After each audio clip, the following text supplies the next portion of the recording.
বাংলাদেশের শিক্ষার ইতিহাসে যার নাম শুনলে আজও পরীক্ষার্থীর বুক কেঁপে ওঠে তিনি আনম ও এহসানুল হক মিলন। সাবেক শিক্ষামন্ত্রী থাকাকালীন আকাশপথে হেলিকপ্টার নিয়ে হানা দিতেন প্রত্যন্ত অঞ্চলের পরীক্ষা কেন্দ্রে।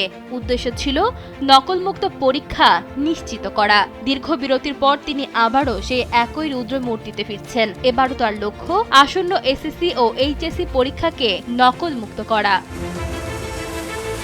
সাধারণ সড়ক পথে মন্ত্রী বা কর্মকর্তারা পরিদর্শনে গেলে স্থানীয় প্রশাসন বা কেন্দ্র সচিবরা আগেভাগে খবর পেয়ে যান। ফলে নকলকারীরা সতর্ক হওয়ার সুযোগ পায়।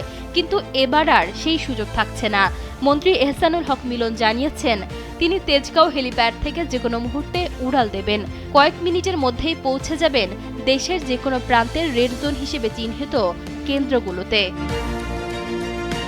শিক্ষামন্ত্রী সাফ জানিয়ে দিয়েছেন দুর্গম চরাঞ্চল, পাহাড় বা উপকূলীয় এলাকা কোনোটি তার নজরদারির বাইরে নয়। তিনি হুঁশিয়ারি করেন, আমি আসছি, কোনো আগাম ঘোষণা ছাড়াই আপনাদের কেন্দ্রের মাঠে হাজির হব।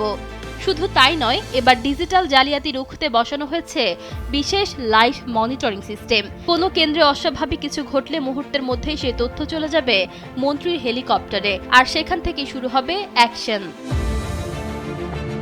পরীক্ষার্থীদের জন্য এবার বড় চ্যালেঞ্জ খাতা মূল্যায়নের কড়াকড়ি। এহসানুল হক মিলন জানিয়েছেন এবার কোনো গ্রেস মার্ক দেওয়া হবে না। শিক্ষার্থীরা খাতায় যা লিখবে ঠিক ততটুকুই নম্বর পাবে। মুখস্থ বিদ্যা বা নকল করে পাশ করার সংস্কৃতি চিরতরে বন্ধ করতে চান তিনি। মেধার আসল লড়াই নিশ্চিত করাই এখন মন্ত্রণালয়ের লক্ষ্য। অনিয়ম হলে শুধু ছাত্রছাত্রী নয়, ফেঁসে যাবেন দায়িত্বরত শিক্ষকরাও। কোনো কেন্দ্রে নকল ধরা পড়লে বা কেন্দ্র সচিবের অবহেলা প্রমাণিত হলে তাৎক্ষণিকভাবে তাকে বরখাস্ত করা হতে পারে। বিজি প্রেস থেকে শুরু করে কেন্দ্র পর্যন্ত প্রতিটি ধাপে নজরদারি বাড়াতে গোয়েন্দা সংস্থাগুলো মাঠে থাকছে। ইশিতা আক্তার, সময়ের আলো।